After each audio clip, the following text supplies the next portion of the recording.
Hello, welcome to Books in the Biz, a podcast that looks at both the financial and operational sides of success. Please welcome our hosts, Dan Paulson and Richard Veltre.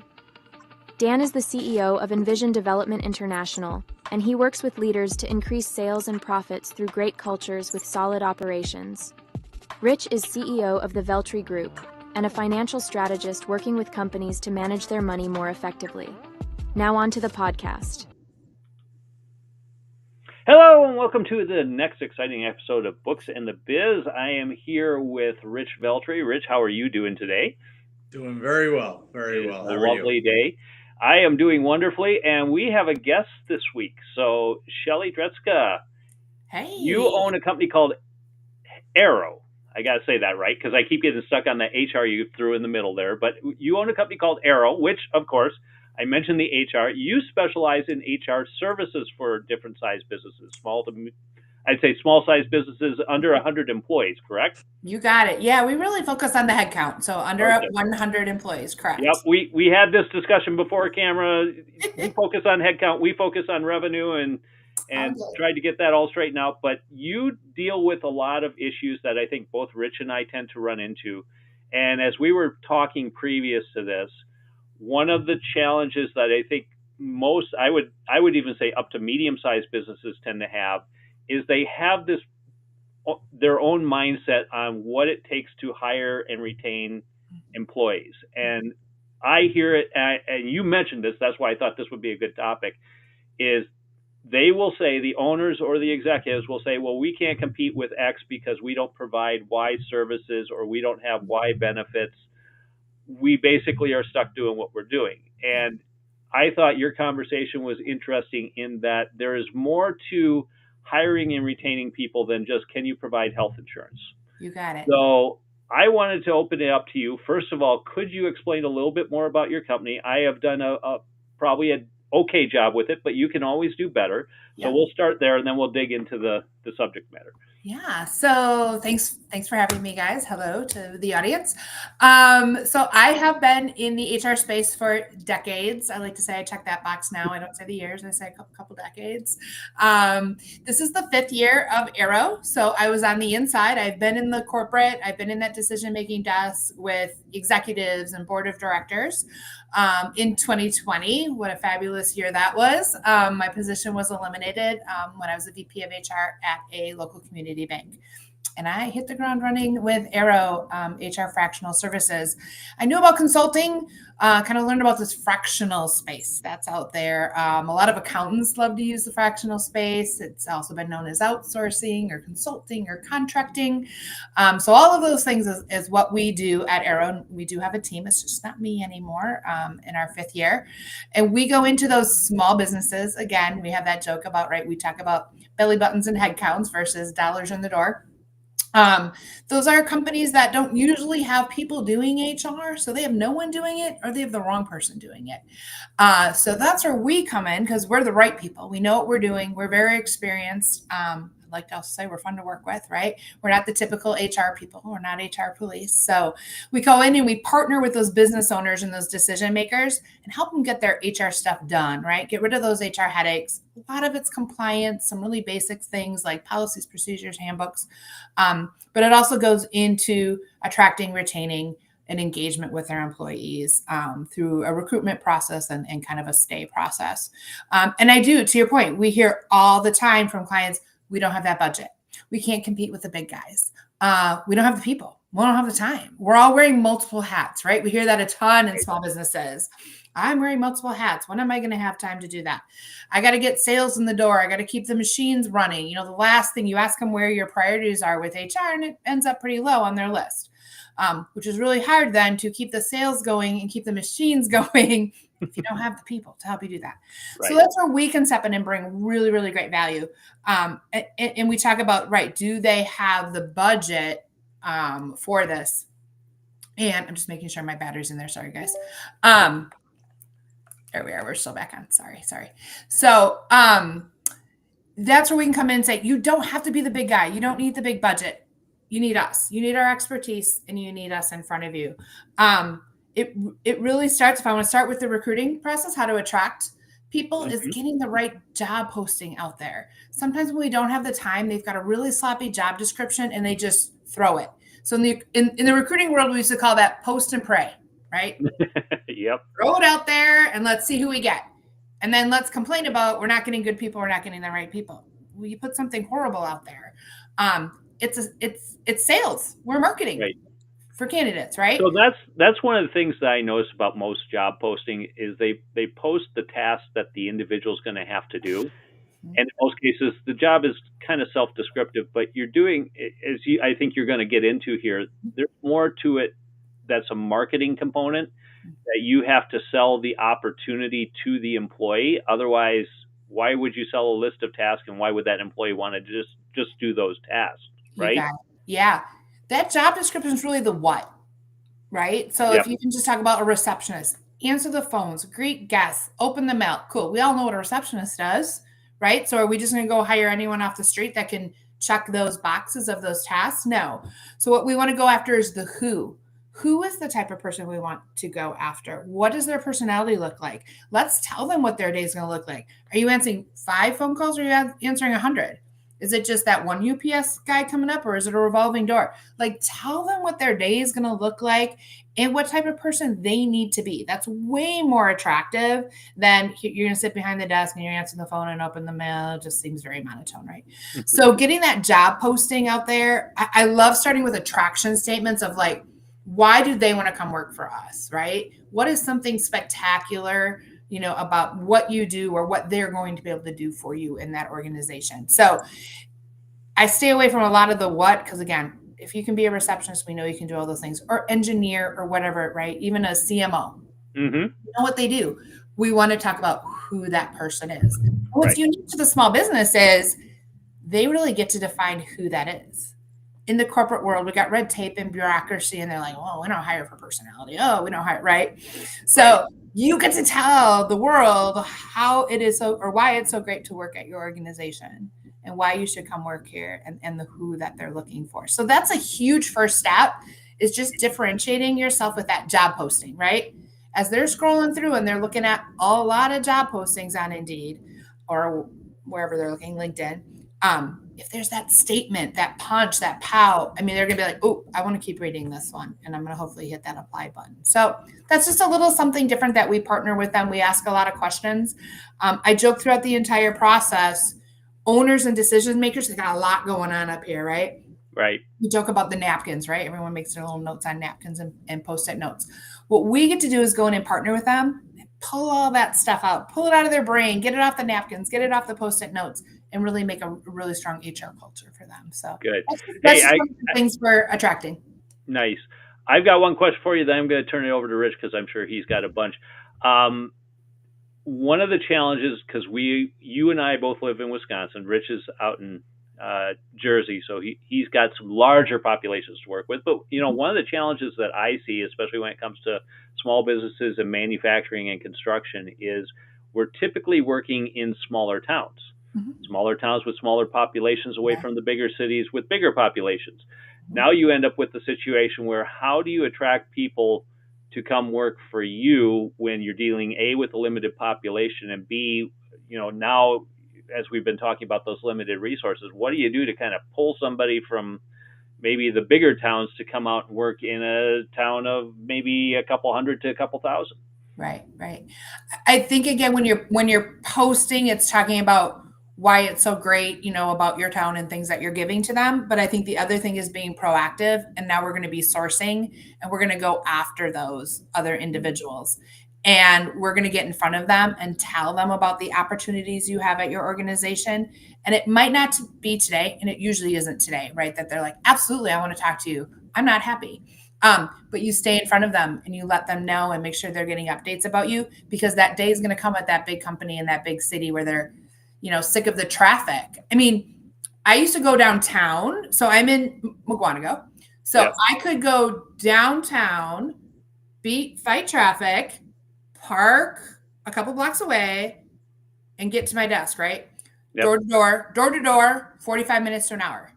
For 3 years, I drove to West Bend, pretty far away from McWanago, door to door, 50 minutes to an hour. Now, which one did I rather want to deal with, right? Mm-hmm. The traffic, the parking, all that horrible stuff where I could just go straight up, no traffic, pull in a parking lot. So that's a simple thing to say. Like, think about that commute time you're having in the big city stuff versus, changing directions, going north instead of east or whatever the case may be. Yep. So just thinking of it in those ways, I think is helpful to kind of pull those people from the bigger cities. Good.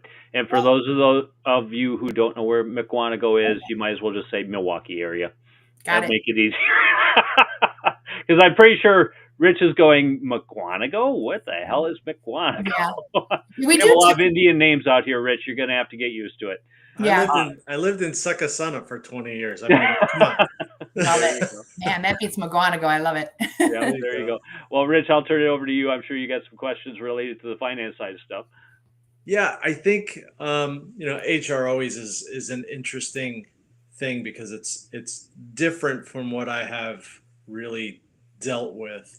But I'll use an example, I guess, to kind of lead me into the questions of how do we get people to understand what you would do. Mm-hmm. I went to work for a little while with a company that was importing stainless steel tubing, and private equity firm had come in, bought the whole thing. I was just kind of filling the gap until the new guy could start. And the funny part was everybody asked at one point about HR. And so what about HR? And the owner, who had sold this company for like $100 million and had 16 plus people, his answer was, we don't have any HR issues.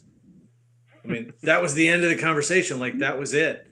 And I'm sitting there and I'm like, well, I wish I knew a little bit more about HR, because the first thing I would say is, I don't know anybody who could say that with 16 employees existing, that you're trying to grow the business, move into a bigger building, shift all these people over to a bigger building, and you're saying there's nothing you have to deal with on the HR side? Yeah.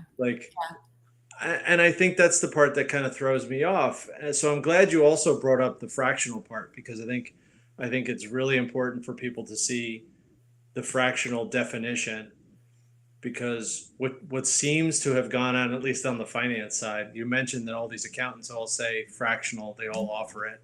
Okay. I don't even think they know what that's supposed to mean. It's supposed to be fractional leadership. Fractional was never about, sending a bookkeeper in and doing 35 hours instead of 40 and say, well, it's fractional. Right. It's 7/8 of the week.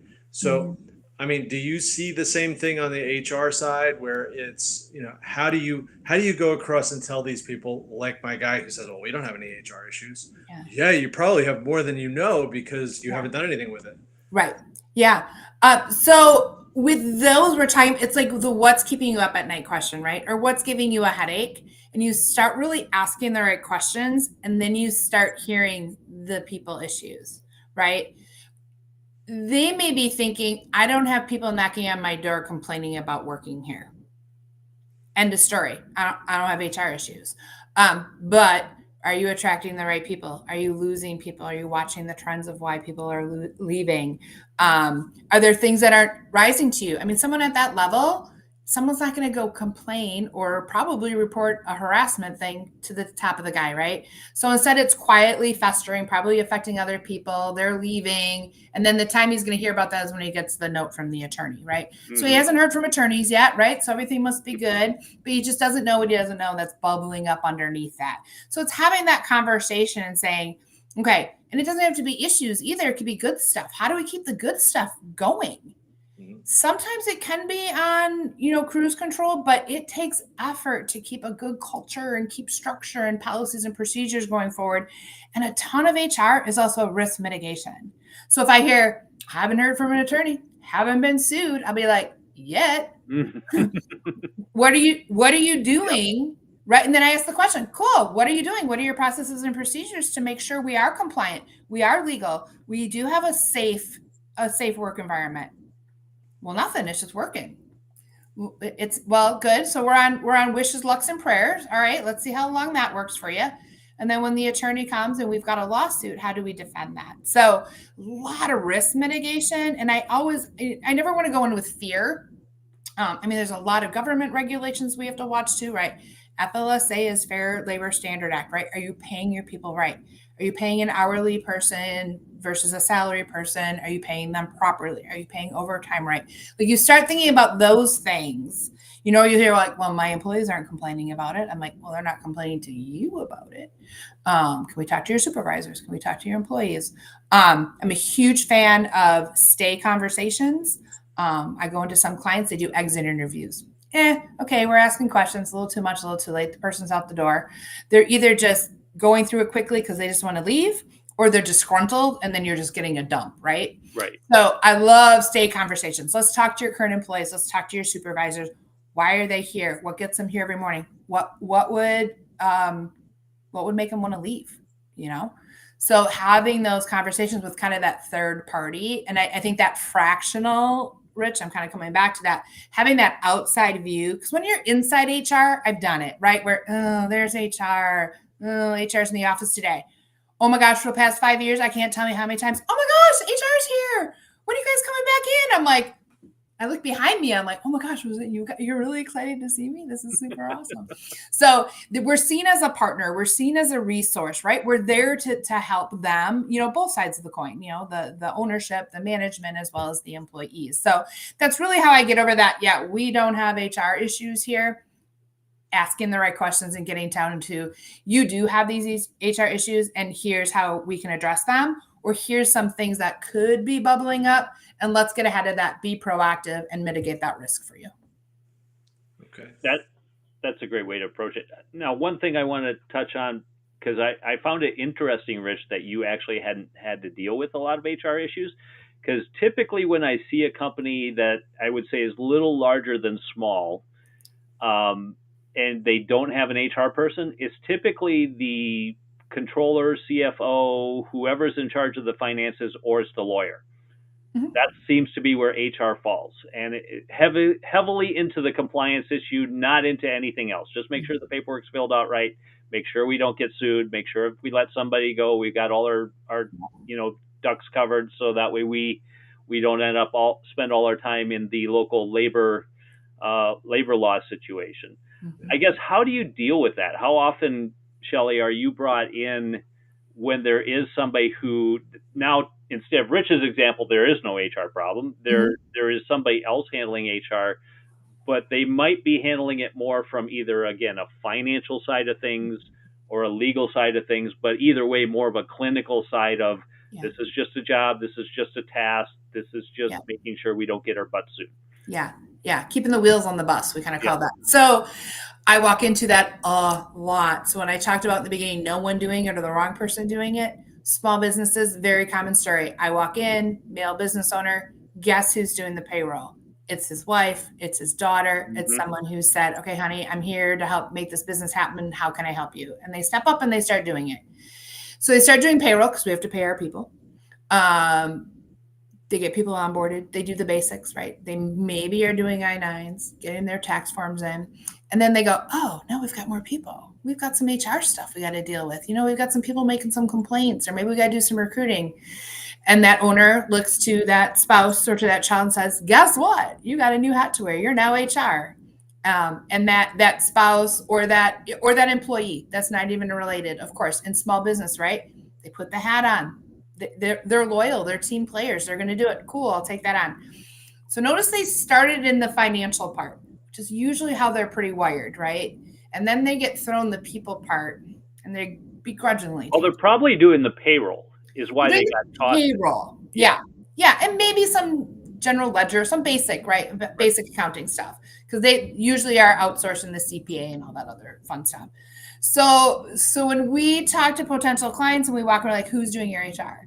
And they say who the person is, or that person raises their hand. Hey, it's me who's doing it. And I'm like, cool. Do you like doing it? And they're like, no. So chances are they're not doing it well. They're not happy doing it. So that's where we can step in and be like, hey, would you like to take someone else in on that? Like someone who actually knows what they're doing, and we really enjoy doing it. It's our passion. We love it. And we're going to know what we're doing and keep you compliant, and even bring all the other fun stuff, right? That's why I call zhuzhing up the bus, right? Let's start talking strategy. Let's start talking attracting and, retaining the right people. So walking in, yes, it is usually in these small businesses. It is the wrong person sitting there. And I will tell you, 8 out of 10 times, that person doesn't want to be doing it. Sometimes they love it, right? They went and they took their courses and they love it. And maybe it's a path they want to be on. But I'll talk to an owner or the decision maker and they'll be like, oh, I don't know. And I'm like, what? Can you go ask that person if they'd like you to talk to us? And they're like, yes, please. Yes, please get this off my desk. Find another resource. I don't like this. I just talked to another one, a daughter who was kind of in the sales. Her mom stated to an employee who referred us, and it was the same thing.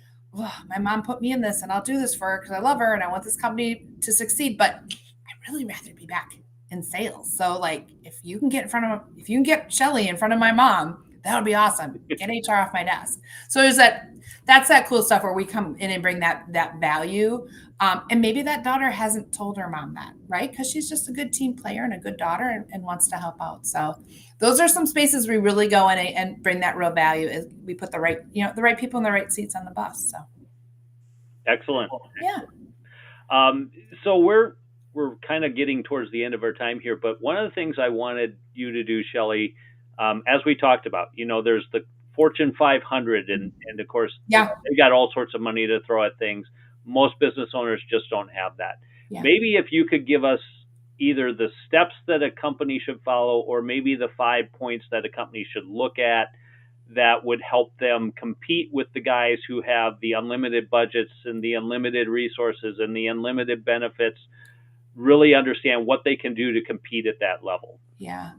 So I think what comes with all that unlimited budget and unlimited resources also comes with bureaucracy and red tape and multi-layers of approval and lack of decision-making, right? So turning that around and saying, okay, here's the good stuff we have. We may not have that cash, but here's what we have. We can make fast decisions. We can give people different things, autonomy, flexibility, different benefits. So kind of, first of all, taking off that stigma of we can't do anything because we don't have the money. Let's look at it positively of what we can do. Right. And then getting the right people on your team, internally or through consulting or fractional, that can help you get that stuff done the right way and at a decent price, right? So, right, we don't offer benefits because they're too expensive. Okay, well, there's other options for that, right? There's great benefit brokers that work with aHRrows and they work with small businesses, but they don't know about those things, right? Mm-hmm. So again, having someone like me or a great consultant that says, hey, I've got someone I can introduce you to, or 401ks are so expensive. They're really not if you're talking to the right people. So just getting those right options in front of them and educating themselves. So a lot of the people on my bench, a lot of the people in my support group, like I like to call them, that I can make introductions to my clients, work with small businesses to educate them. These are things you can do. You don't need Fortune 500 budgets. We can do this, and this will differentiate you as well because you've taken that step and you're open to that opportunity. So I think that's one thing, is talking to the right people in those areas and realizing you don't need those budgets and recognizing the awesome flexibility and lack of red tape you have to make. I'm talking to the decision maker. Maybe at a nonprofit they got to take it to their board, but they're much flatter, organizations and can make those decisions sooner. Partnering with the right people is really what's huge, and someone who will know your culture and will do right by you going forward. So it's not about the budgets; it's about the people. Excellent, great. Yeah. Well, thank you, Shelly. Thanks for participating. I think this is going to be an eye opener for some people because I know there are a number of businesses out there that, as you point out, have the wrong person doing the job. And it's mainly because, again, the owner doesn't want to do that job and they know they need somebody in there because, again, they want to avoid getting sued. Yeah.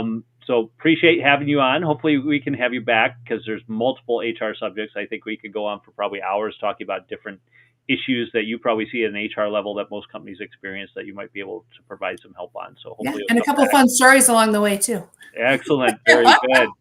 Hey, Rich, I'm going to, as we exit out of here, we've been working on that whole 20 questions thing. So I'm going to let you talk about the 20 questions because you got that pretty well dialed in. So why don't you tell people what we're doing to help them out and maybe help uncover some things that Shelly can help them out with as well. Yeah. I think we've been putting it out there to everyone that, on our nickel, we will spend an hour and work with business owners to go through 20 key questions, 10 operational, 10 financial, and essentially try to get to a point where we can lead you to things that you should know about your business and maybe you don't. So we've devised 20 questions. We keep refining them a little bit just so that we can keep getting more and more dialed into what we want to actually get out of the process. So if you haven't given us a call or reached out to us in other ways to sign up for a 20 question session, feel free to do so. You can give me an email at rich@xcxo.net, or Dan, where can they get Dan at xcxo.net. And by the way, these are not going to be free forever. So keep in mind, like Rich said, we are dialing in the questions. We're fine tuning the process. Once we get it figured out, there's probably going to be, it'll still be a nominal fee, but there's going to be something in to get skin in the game for the business owner. But that's pretty much it. Well, Rich, again, as always, it's great to see you. Thank you. Shelly, thank you again. Like I said, we like to have you on again because there's all sorts of HR issues to talk about. I'm happy to bring somebody else in so I don't have to deal with them all. But right now, we're going to let Bob take it away and explain a little bit more about XCXO. So take it away, Bob. Want to boost your sales and profits, but need the talent to help you grow?